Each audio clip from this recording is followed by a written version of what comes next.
Kev Miller asked for it. Fall camp's here. That calls for 2 claps and a Ric Flair.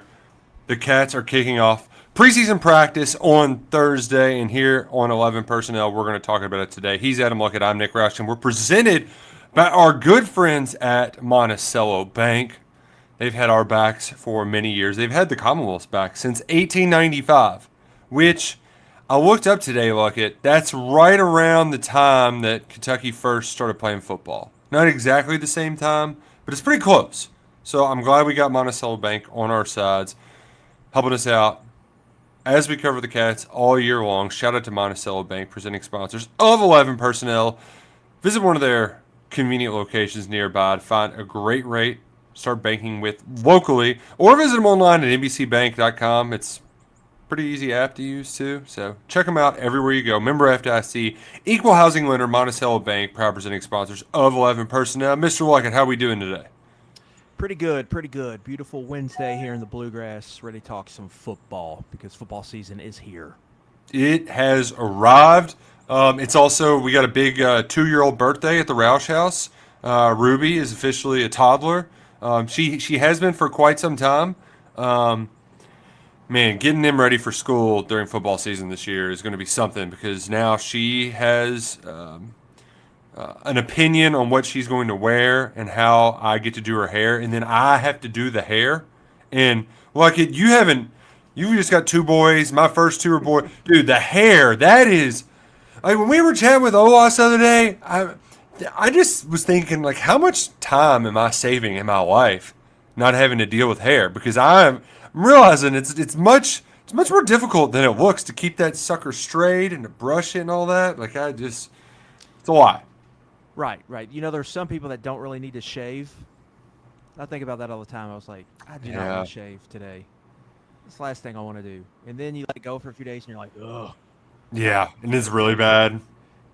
So I think about that. So yeah, thoughts and prayers to you, to your mornings. I know that is probably an adventure. Luckily with Henry, my 2-year-old, he hasn't really got to the stage where he gets upset about the clothes you pick out for him.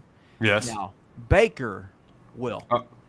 Like, he will be opinionated about what shoes and what shirts he's wearing to school.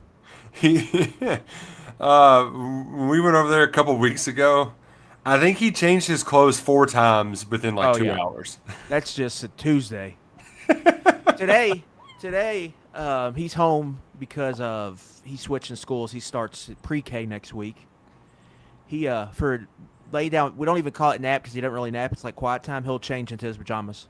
He'll change into pajamas for quiet time. Then when quiet time's over, he'll put his clothes back on that he had on. So yeah, that's all the time. Never nonstop. Yeah, and then the rest of the time is, I don't know, just changing because of laundry. Like we're doing laundry. We're doing laundry. We're writing posts. We're writing message board posts.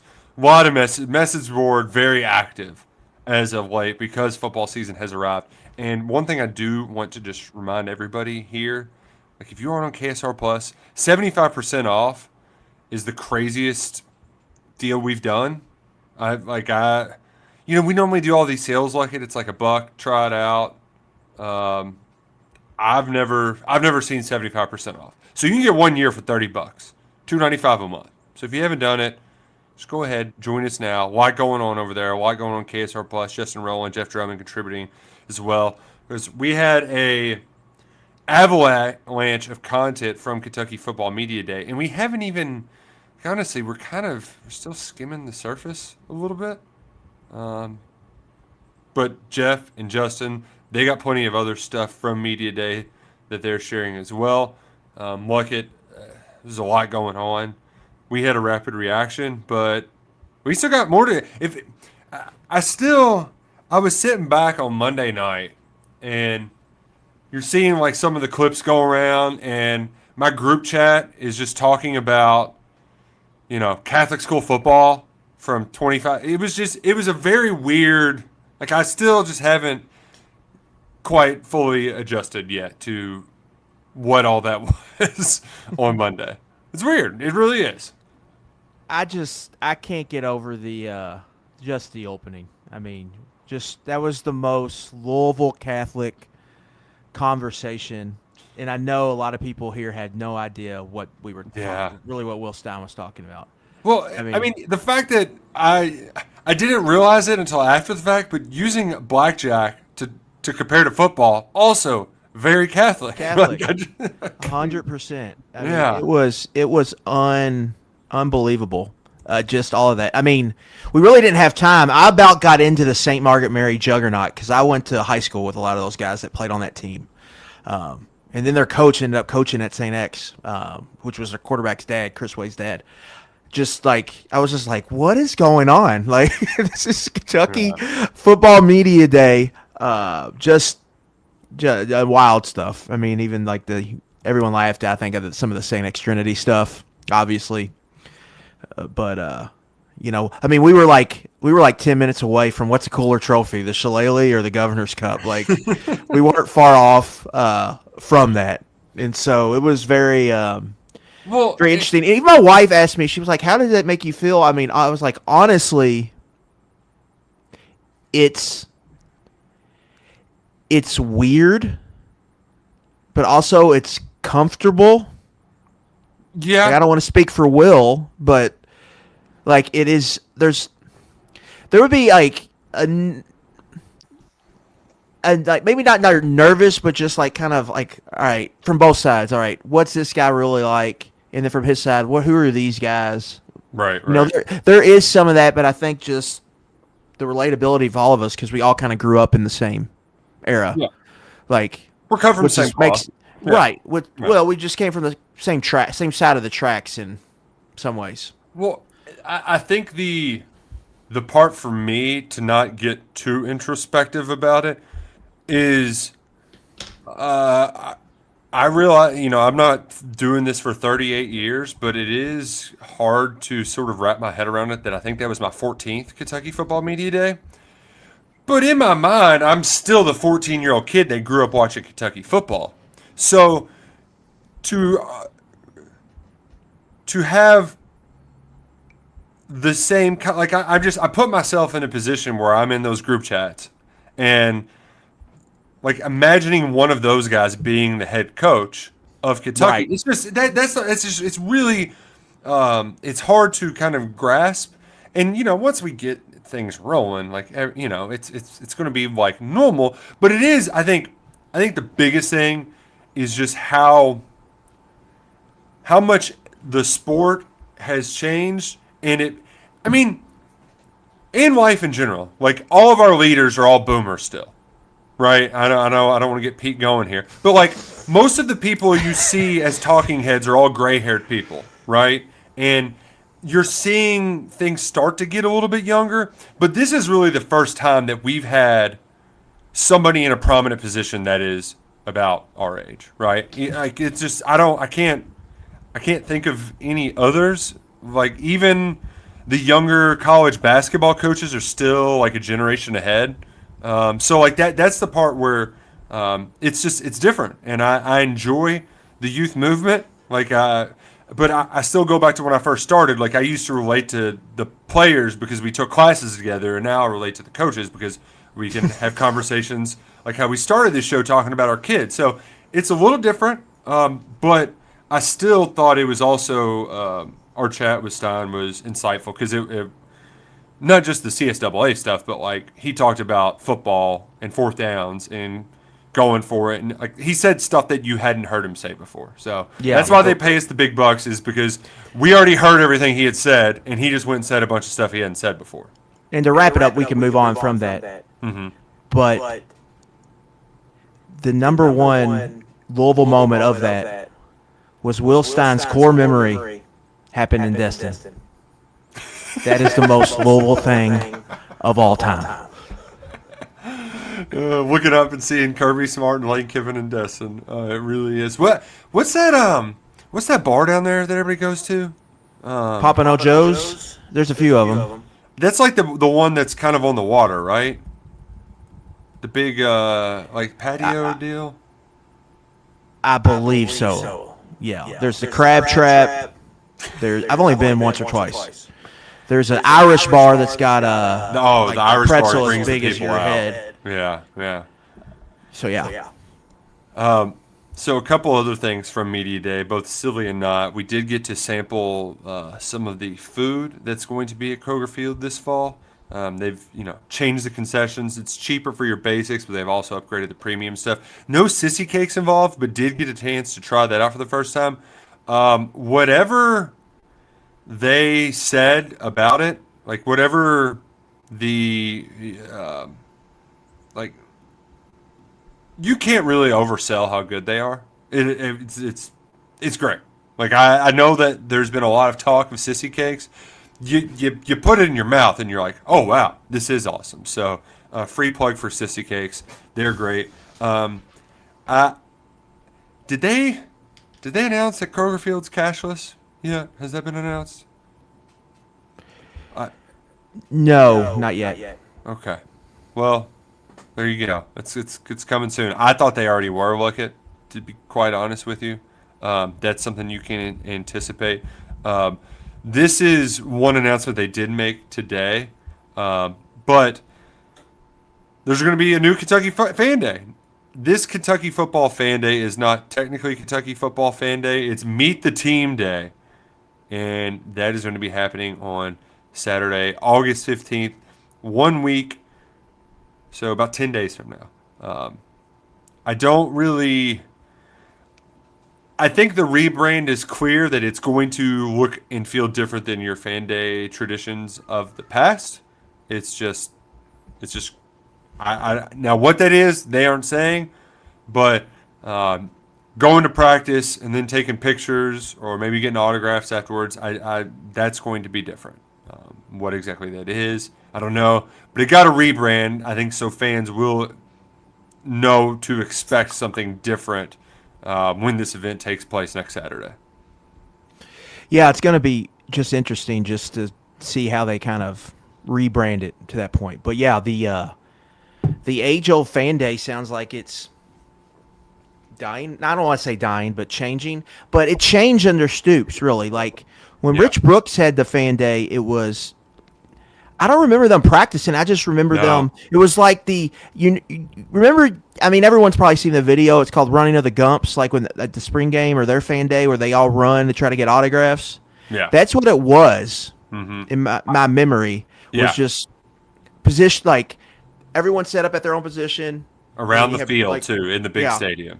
In the stadium, Brooks is kind of like at midfield, and people would line up and get autographs.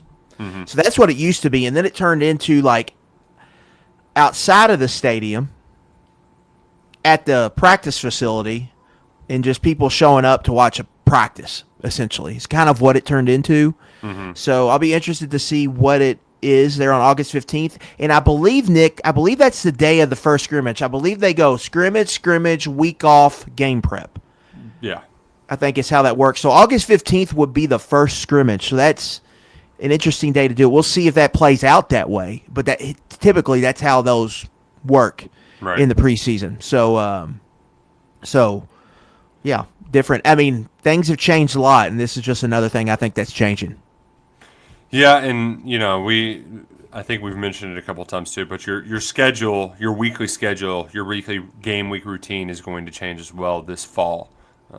So instead of Monday press conferences and Monday coaches shows, like all that stuff's going to change. So prepare accordingly. We'll be here for all of it. Hand up. I tried changing something to give people some better audio quality, and now look, it's just on the fritz today. So hopefully it doesn't mess up again. But I don't know what the hell is going on. That's just we're figuring out as we go. We're not rocket scientists. We just talk football. Look at any other leftovers from Media Day that really stood out to you once you were able to sort of wade through the massive information that we accumulated in that 2 or 3 hour period. Yeah, I think the CJ Baxter stuff is interesting, like just what I heard and just all the running back discourse. I had a team intel piece up at KSR Plus. Check it out. It's kind of just like the behind the scenes stuff we've uncovered both leading up into that event and then at the event. I think there's a lot of belief in Baxter, but he's got to go prove it. And there's a lot riding on him because I think all the pieces kind of fall into place after him. Then obviously kind of the offensive line buzz, and then just in general, Nick, just the vibes. Mm-hmm. The vibes of just the program, just the energy. Not just to me, not just the players. It's obviously coaches, but even like people that work in the program that aren't coaches. Like you could just tell there's a new energy there, and people are excited about this new era and what that could bring. So those are really what kind of stood out to me. So we kind of talked about it last week where there's sort of a callus built up of like I'm optimistic, but I don't want to get hurt again. But Right. this just makes sense to me, right? Like this is how things should go. And I got some more of that from the offensive line where throughout the spring, the first word that they would bring up to talk about it, it was intelligent was the word that came up. Intelligent.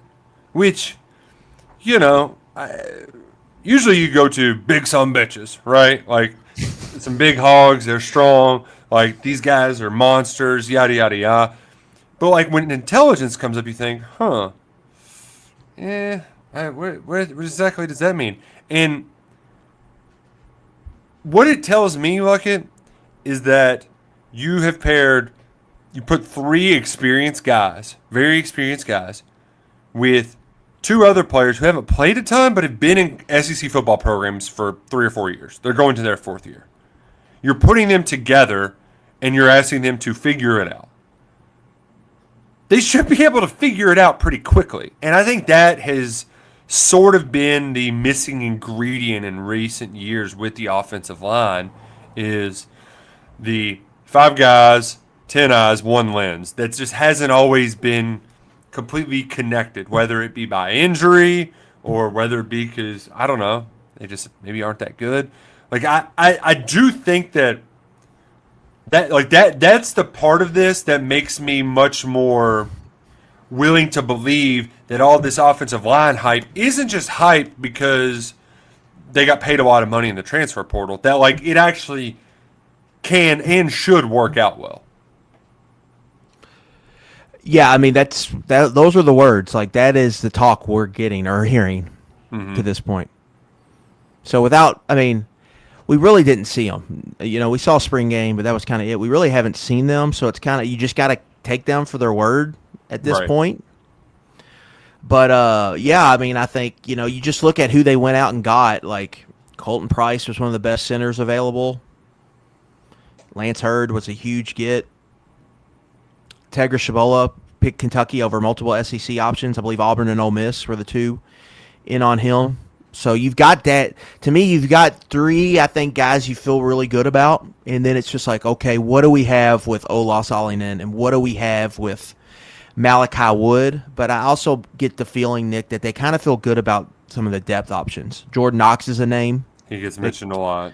And keeps coming up. Max Anderson is a name that's come up a few times.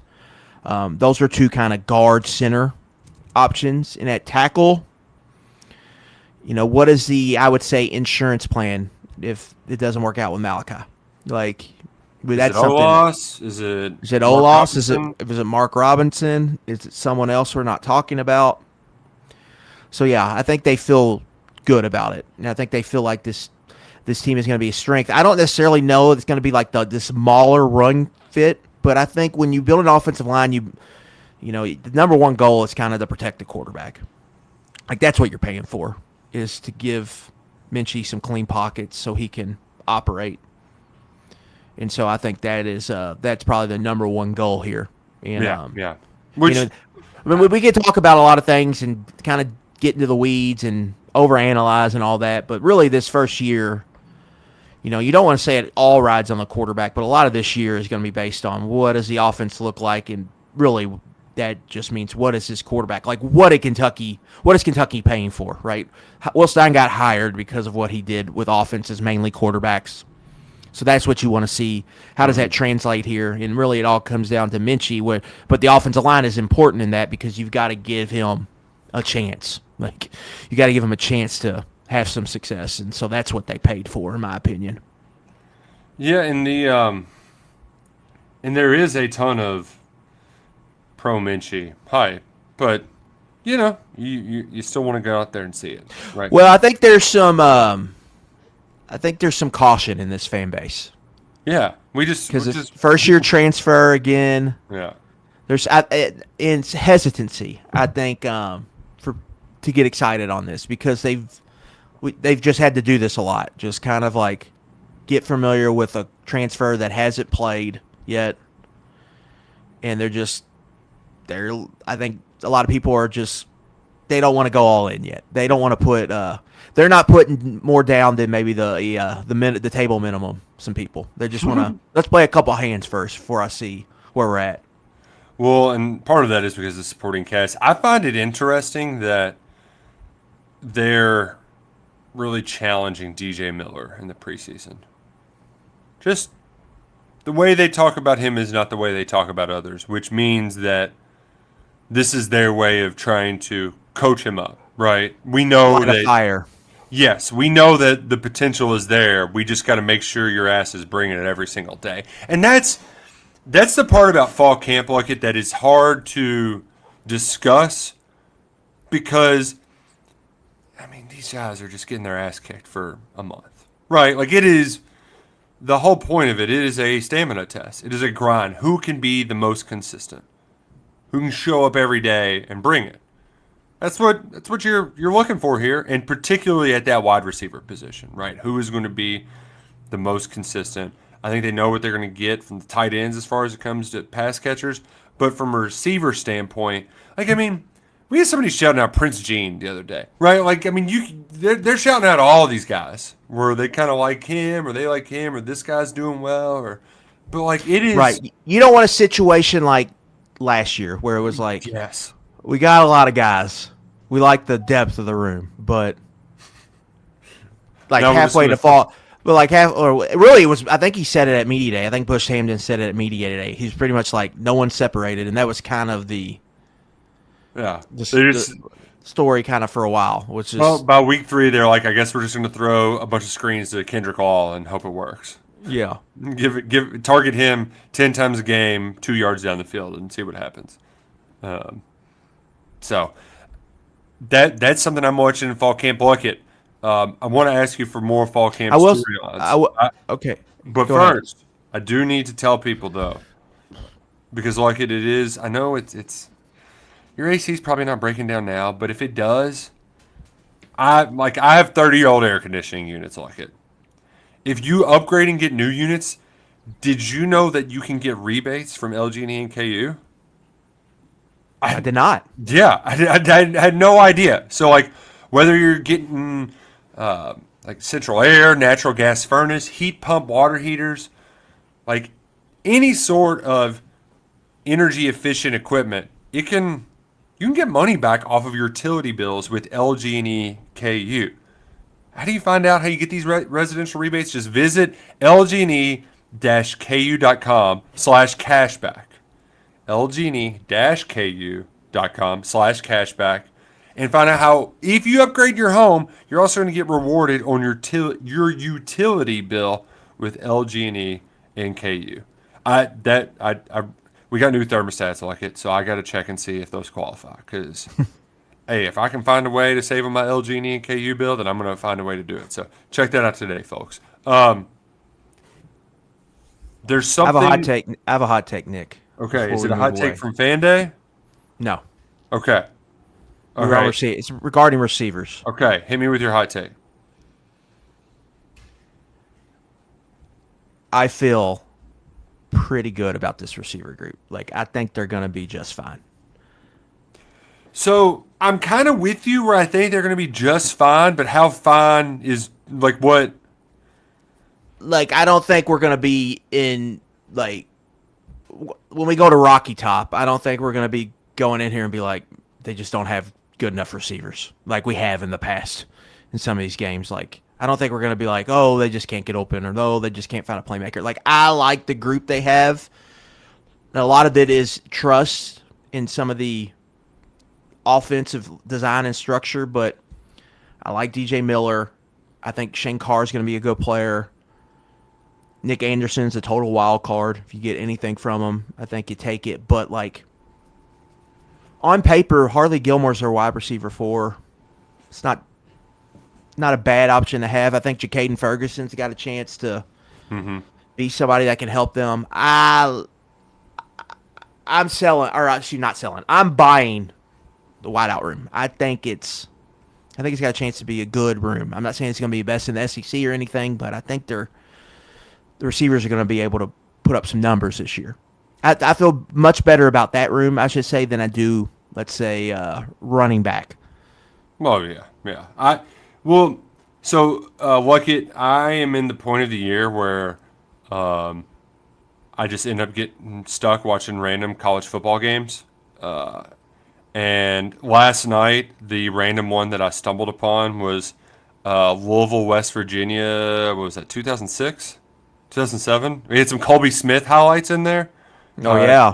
White, I saw that Steve Slate. going around the internet. It was going around. It was like 7-8 minute clip. I forgot that Louisville basically stuck. Like they should have won by like 30, but they kicked 3 red zone field goals and then had 2 non-offensive touchdowns, had a punt return and a scoop and score. Colby Smith falling down in the open field. I was like, come on, coach. What are we doing here? But the part that I forgot, like Harry Douglas was a good receiver. Like, he played in the NFL for like 10 years. But they just had a bunch of like average plus guys catching balls for them. And a lot of that was because like the scheme just worked well. And so I think that like Mario Rudia, remember how bad he stunk once Cragthorpe got there? It was like, this guy's going to be awesome still. Like he's going to get better. And it's like, no, he can run straight and is big, but Petrino got him wide ass open, right? Like Nick Harbor. Yeah, I mean, shout out to the Creekers, but like he was limited, and so like I guess that's kind of like how I'm trying to get to your point is like you can, if you have competent pass catchers, then they will find and a good quarterback, then they will find a way to get these guys the ball. And so I guess that's where I'm trying to connect. I'm not trying to. I know doing the Louisville comp isn't great, but that was the one I got stuck on. They've been playing that damn Louisville-Miami game all the time too, right? Like it's like I know your Mister goes to bed early now at like 9:30 at night, but when I'm up late and I'm just scrolling, that game is always on replay. That one, and then what was the other? There was I feel like the Penn State Oregon game has been on the Big Ten Network a bunch lately too, which fun game, but we saw what happened with Penn State. That was something else. I love this time of year when you just like that's my itch I want to scratch. Let me watch an old football game. That was awesome. Yeah, I saw someone on the timeline tweeted like it's football season, and that means repeat YouTube games, watching old YouTube games. Do you have a Kentucky football montage that is like a if I need some juice, come find me. Right? Shout out John Summerall. 2016 Kentucky Louisville, 2021 Kentucky LSU, Kentucky Florida, probably the 3 most watched.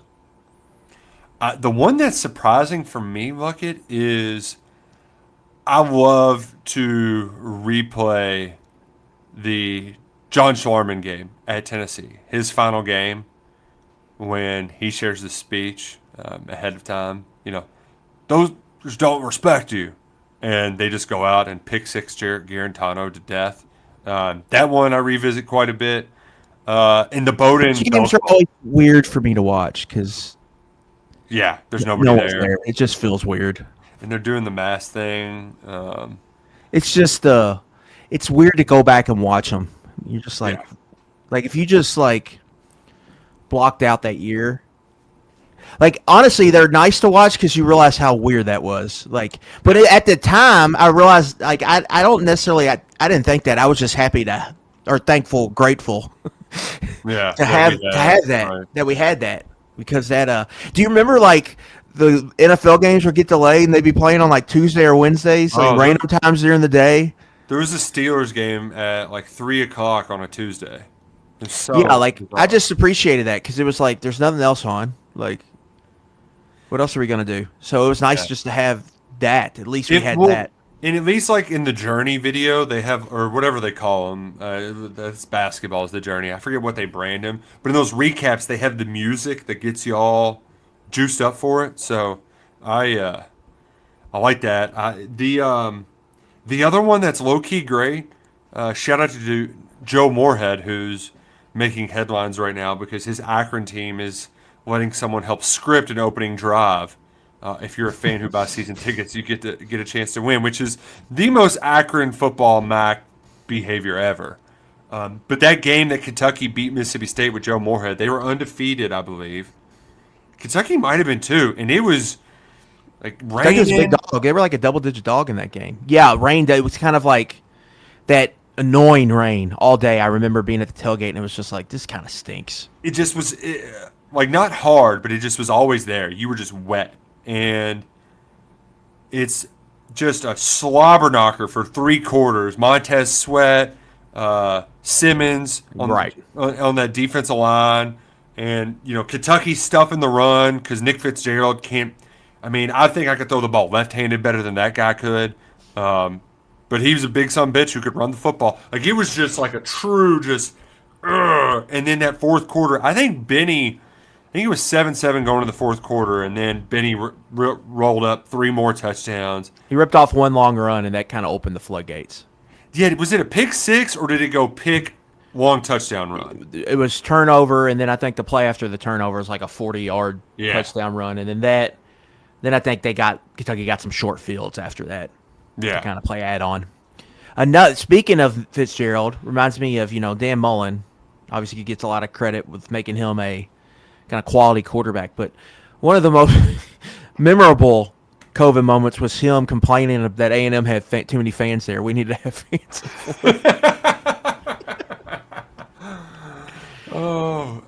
One thing I was reminded of, some like the off season's long, stuff happens, you kind of memory hole it. Dan Mullen is coaching college football again this fall. Maybe Yeah, he had a good year last year. I just completely memory hold it. And the other part, do you know who his quarterback is this fall? Yeah, it's Jackson Arnold. Yeah, which if Dan Mullen can make Nick Fitzgerald a good quarterback, then Dan Mullen can make Jackson Arnold a good quarterback in the Mountain West. You know how many people have these Hugh Freeze tweets ready to go once because he's gonna probably throw for 3,500 yards, and Arnold can run a little bit, so Mullen will get him going there.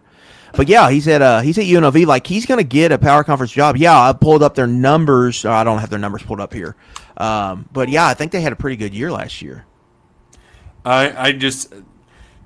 We've gotten to the point. I know fall camp is just starting, but we've gotten to the part where it's like guys will just sit around and talk about games. Yeah, we got to Maybe get play. Mullen back in he's got to get back in a power conference. Like we just need. Yeah, He's entertaining. Get him back in a power conference and let's see what he can. What some ACC team hire him, right? Like let's get him back. replacing Bill O'Brien at Boston College. I don't know if he would take that job because that is like a dead people are having some fun with Luke Murray, and I'm just like, yeah, you kind of need that. You kind of need to be an a-hole at a Chestnut Thrill because that's the hardest. Like that's probably the hardest power conference school I would say right now because they just have nothing to sell. Yeah, up there. It's academics are still tough too. It's just you're like the 18th show in town. You don't have a ton of money flowing in there. It's the biggest pro sports town there is. Like honestly, Boston's probably the biggest pro sports town. Boston or like Philly or something. Yeah, it's just Yeah. it just feels impossible. What about if Dave Doran? That's what I was thinking. That's the first one that popped in my head. Because Dave Doran's a defensive guy. They want to go offense. Oh, how about this? What if Florida State fires Norvell, the search goes terrible, and they say, you know what? F it. Dan Mullen out there somewhere and just bring him back and ignite that rivalry. Dan Mullen and John Summerall. You think Summerall would have some fun with that? I don't know if it was on this show or if it was on my show with TJ, but every time Stoops had an offensive coordinator opening, it was like, please, just Dan Mullen. It'll be fun. Right. Like, he's a good offensive ball coach. I'll say that. Good coach, I think. Yeah. I think the Florida job it went sideways. Yeah. And Florida's a hard job. Florida's an underrated, I think, hard job because how fast it can turn there. But at the same time, if it's rolling, it can get really rolling down there too. Let's get the train back on the tracks, even if it's just for a moment, Mr. Luckett. Position battles in fall camp. You know, they kind of said who the offensive line starters are, but have made it known about guard being there, but also while saying but they aren't set. What position battle do you have your eye on, Mr. Luckett? What do you think could be the most critical, or what's the wildest card when it comes to position battles during fall camp?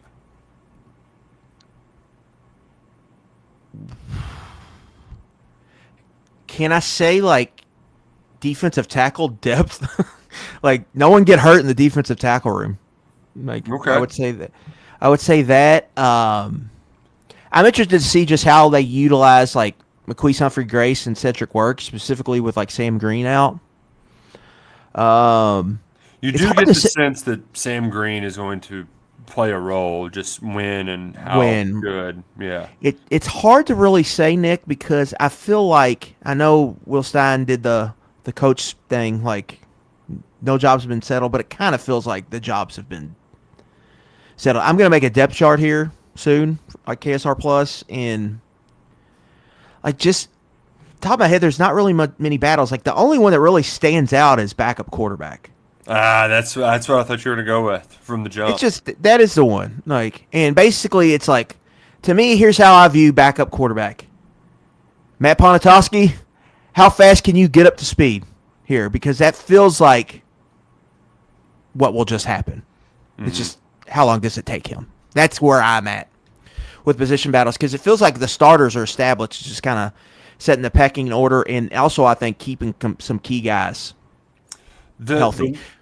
The one that I am intrigued by, just from because you know that they're going to play more than two, they have to, is just cornerback. Mm-hmm. Where it seems like you've got a solid one in Ryan Nichols. I'm operating under the assumption that Hassan Sykes is the other. Same. But how much is DeMarcus Gardner involved? Nasir Addison's back. That's a guy that we don't really talk about a ton, that has some experience and is a really good athlete. Andre Clark was the true freshman who, popped, had a pick six. That, that one intrigues me, because if they're going to play the way that I think they want to play, it's going to require them to roll guys in and out. And how much can you rely on those guys, right? That. There's, no offense to Fred Taylor, but man, I think Andre Clarkson name people should know. I think he's going to play this year, so we'll see. And you need former Michigan signee. Typically, corners, your CB4 is going to have to play at some point. Typically, right? Yeah. It's kind of you look at the linebacker room. The Alex Safari thing is out there, obviously. Mm-hmm. I think Kentucky feels like they have to, and Bo Barnes is something he needs to prove and become a consistent guy for them. But linebacker 3 is Antoine Smith, and it's kind of we'll see. Where Afari, you get Afari, you've got 3. I think you feel pretty good about. Right. And then there's just certain positions where you've got to play. You got to have a certain number of players. Cornerback's one of them. They're going to play probably 4 corners, and I think Clark's got a chance to potentially get in that mix. And Nichols is another one. He's been hurt, missed handful of games each of his first two seasons. It's basically he's missed half of each of his seasons. And then at nickel, Jaden Smith is another one. He's been hurt. Yeah. Missed half the games last year. I don't believe he did much in the spring. He's out right now. Yeah. And Aaron Gates has got an injury history. So, like, what do you do at nickel Well, if something happens? I mean, And Gates is probably, honestly, Nick, Gates is probably your safety 3. So, like, if something were to happen to Jordan Castell or Ty Bryant, he probably slides back to one of the safety spots, and they would play Jaden. They would, bring Jaden Smith in there. But, like, how do you kind of manage that? That's all. Yeah. We're going to have to find out. Like, that depth is going to get tested, and I don't think they necessarily have the automatic built-in answer. So, and it's hard to, and everything being so new, it's hard to kind of, to me, it's hard to project some people, like an Andrew Purcell. Right. Like, he's kind of got that slot corner, I think, build and body type, maybe play style. Could he emerge there as kind of a nickel? He's a big-time recruit, second-year player out of Alabama. And there's some other ones, too, that would, Dylan Williams, where is he at?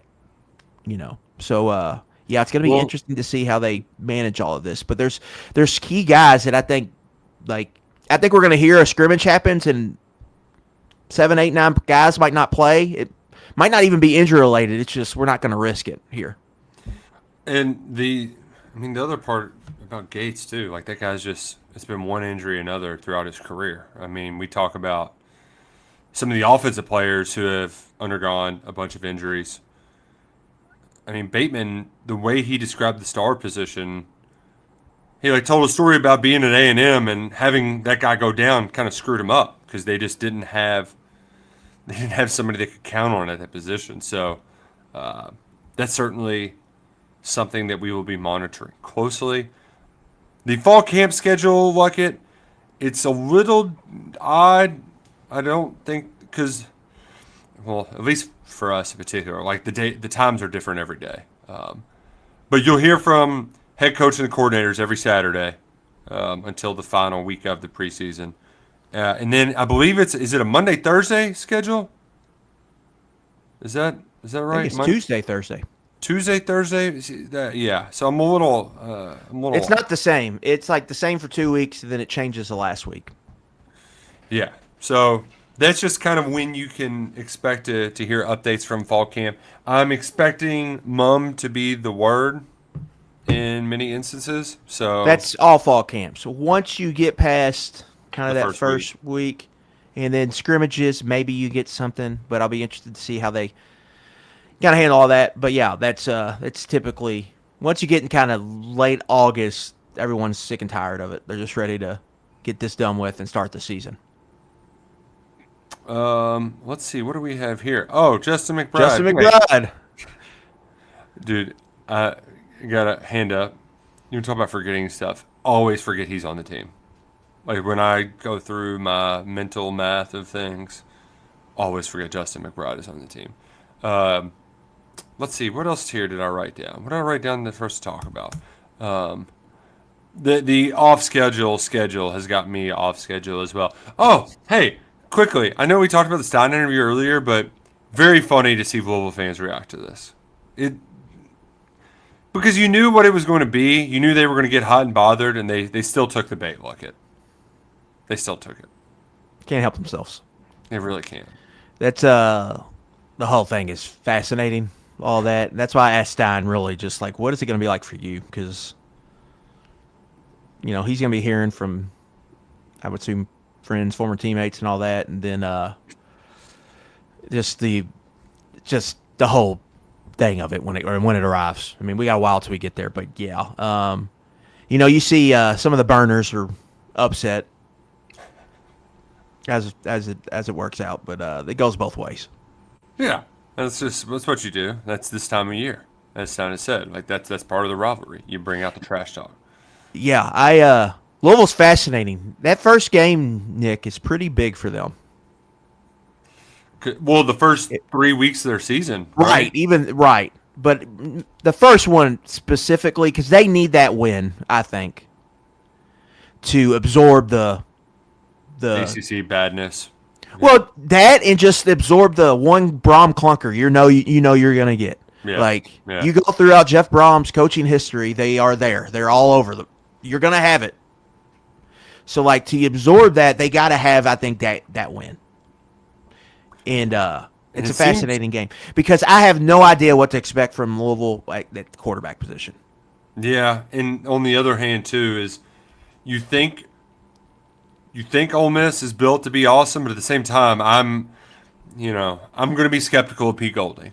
I know that he won with that team in the playoff, but it's going to be different, right? Well, then Louisville's doing the weird DC thing. Like, none of those defensive coordinators have called a game before, and their first test is the best quarterback in the country, probably, with a stud running back and plenty of receivers that can go on the outside. So, like, it's a fascinating game because Louisville really can't. I don't think they can make the playoff if they lose that game. It's kind of, I don't think they're running the table after that. And well, so, they would probably have to just. And from, then if they lose, ACC standpoint, if they lose that game and drop another one to SMU might have their number. Who knows? SMU's probably got the better quarterback in that game. Then their season's kind of over because their whole discourse right now is borderline playoff or bust. That's interesting. They are interesting. And that SMU game is at home, I want to say. So yeah, it's like week 3, ain't it? Yeah, so if you don't win that game, then what game can you win? The other part, too, is Conholtz and, the meathead energy I'm getting from John Mateer is just, I want to believe in Oklahoma, but I can't believe in a meathead He's the most defensive coordinator quarterback possible, right? It's true, man. Because how he plays would drive, I think, an offensive coordinator, quarterback coach just insane. Just taking hits, just YOLO throws, all of it, Just he spent this whole offseason just getting jacked. Like that seemed like his number one goal. Like how do I fix my throwing motion? I'm gonna get absolutely shredded in the weight room. So yeah, they're fascinating because defensively they should be pretty good. I feel like the hype machine with them has gotten a little crazy. Yeah.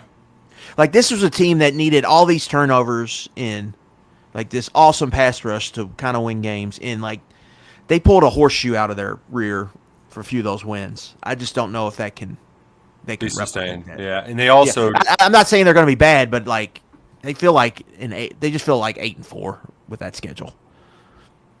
I like this question we got from the chat. Roger Baker says, longtime fan here, love 11 personnel. If you had to pick one on defense and one on offense to be a breakout player this year, who would each of you choose?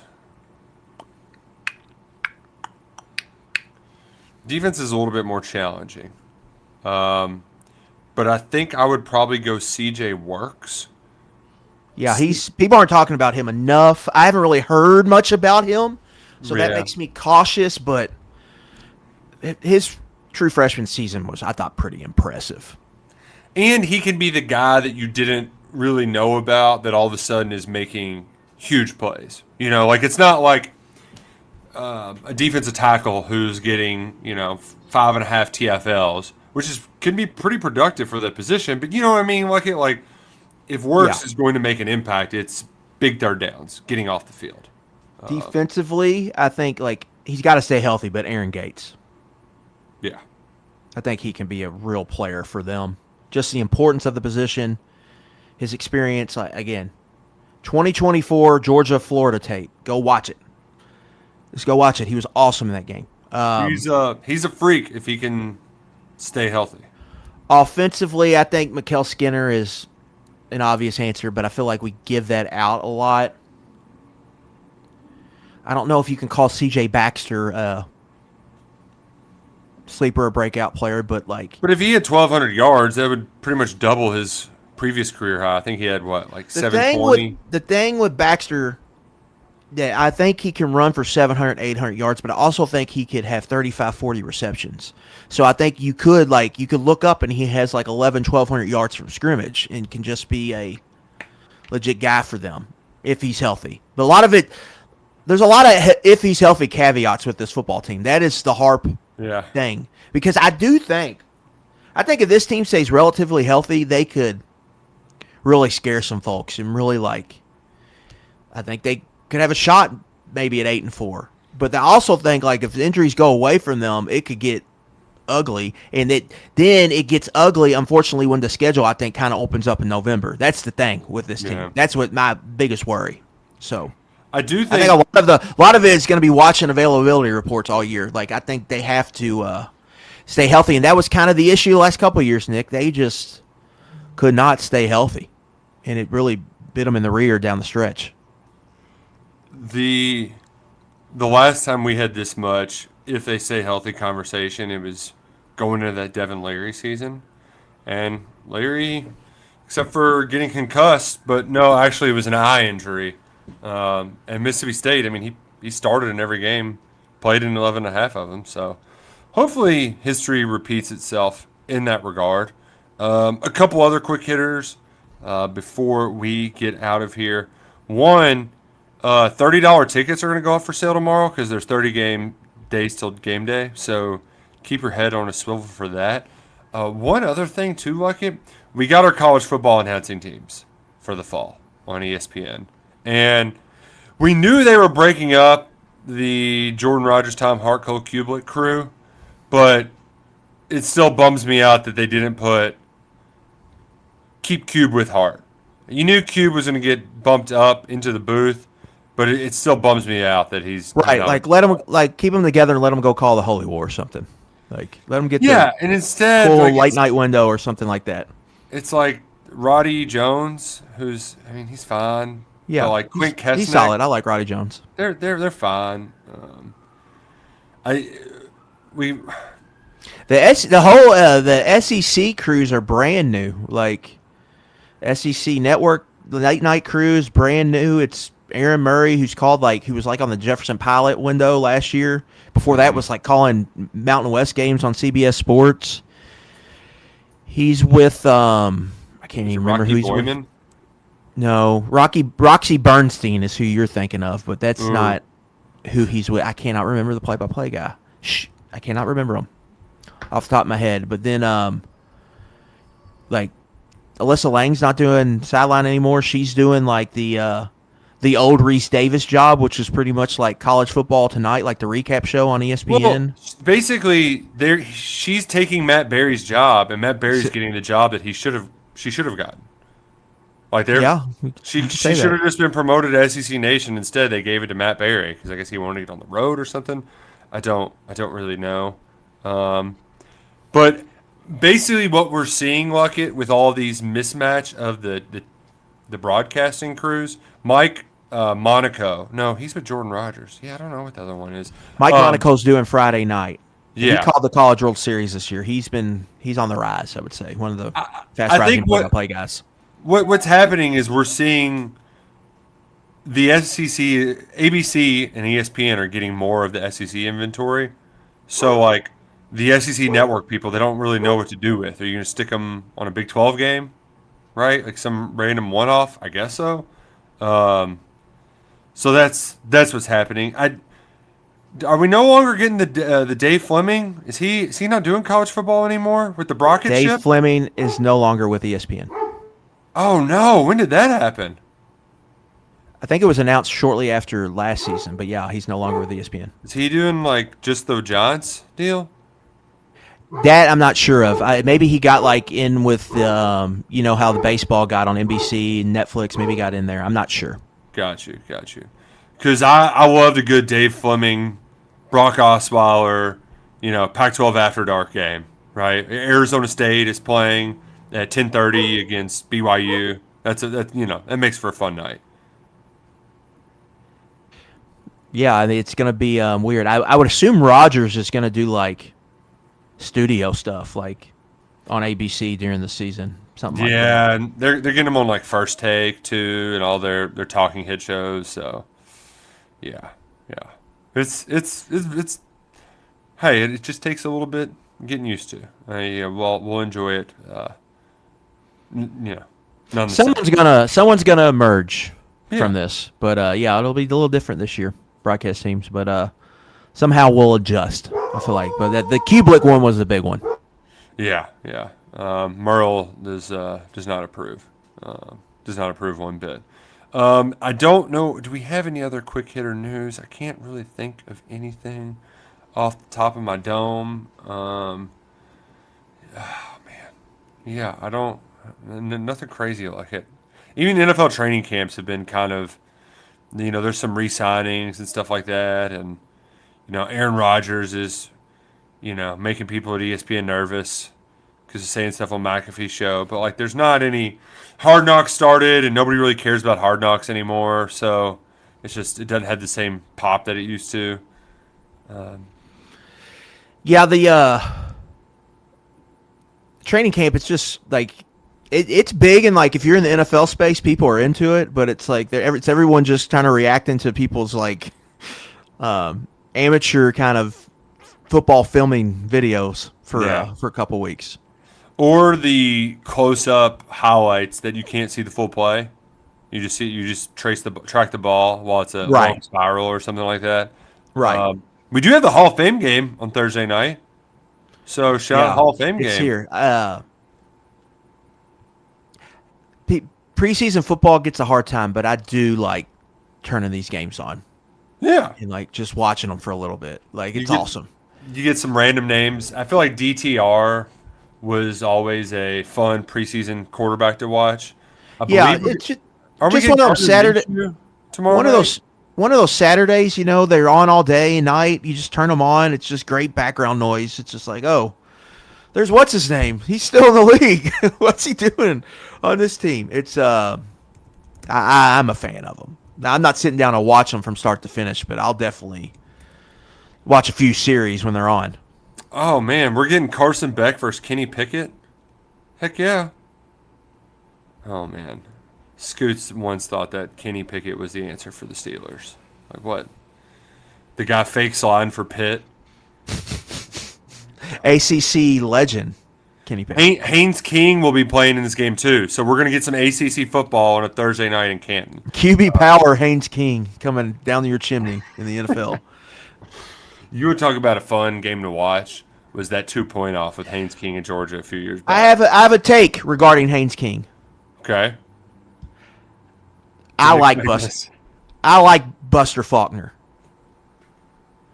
I think he knows how to design plays and sequence and all that. I think he did a pretty good job at Georgia Tech, but I do worry, how much was he a Haynes King merchant and all? I hate to say that, but right, but yeah, how much did Haynes King? We've only seen him with Haynes King, who was just like this unique type of player. That you're not going to replicate, really, probably ever again in his coaching career.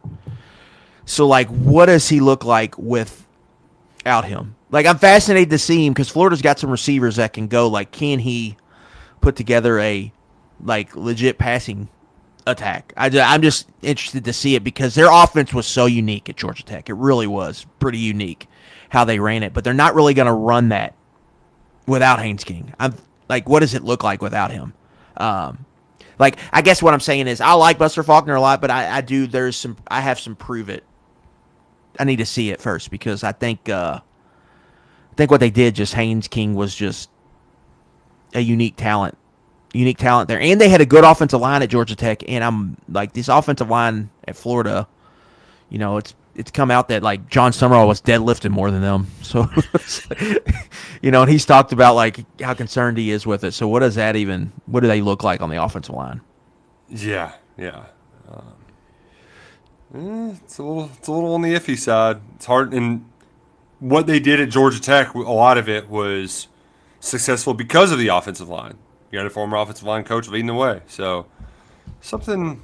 I mean, especially in that league, too, where the trench play not at a premium there. That's how Clemson dominated for so many years. They just had different kind of players in the rest of that league. So yeah, and Buster Faulkner did a great job there, but it was just how they ran it was just unique with Haynes King. So what does it look like without him? Mm-hmm. And he's at Florida, of all places, where that's a pressure cooker if you're calling offensive plays, right? They don't have much patience. No, they gave Billy Napier 5 years. That's a lot of patience. Well, it's especially after the Napier thing. They don't have. Yeah. They're not going to sit there and be very happy with Rock'em Sock'em robot football, right? They're not gonna, especially with these receivers they got. They want to see those receivers get out and run. So, can the quarterback get there? I mean, the quarterback situation is interesting there. They bring Philo with them. He hasn't won the job. Tramel Jones, a lot of people like him, but right. What can he do? Tramel Jones, him in games last year was not very impressive. Yeah. So what does he look like and all that? They're an interesting team because a lot of people are drinking that Florida Kool-Aid, Nick. A lot of people, I feel like, are drinking. Yeah, and I prefer Powerade or really any other drink than Florida Kool-Aid. So sucking Gatorade. We don't like your Gatorade. It is time for us to get moving, get on out of here, get up the road, as I like to say while watching a horse race. See, you got a couple. You got a Buster Faulkner take today. You got a wide receiver take. You got a 10-year-old German Shorthair Pointer mix just howling on this episode. You got an Adam Luckett echo. You got an Adam Luckett too low. Yeah. You heard, we went straight Louisville Catholic man again. You got it. You got it all on this episode. 11 personnel. Oh man, and you're gonna have much more too, because who knows what we can say after we see the team tomorrow. But that's happening tomorrow afternoon. We're gonna get to watch a practice. Or 30, 45 minutes of it, whatever that may be. And then speaking to the coaches on Saturday once again. A lot more content coming to the KSR YouTube channel. We appreciate you subscribing and follow along all year long right here at Kentucky Sports Radio. For Adam Luckett, I'm Nick Roush. Go Cats and go Kroger.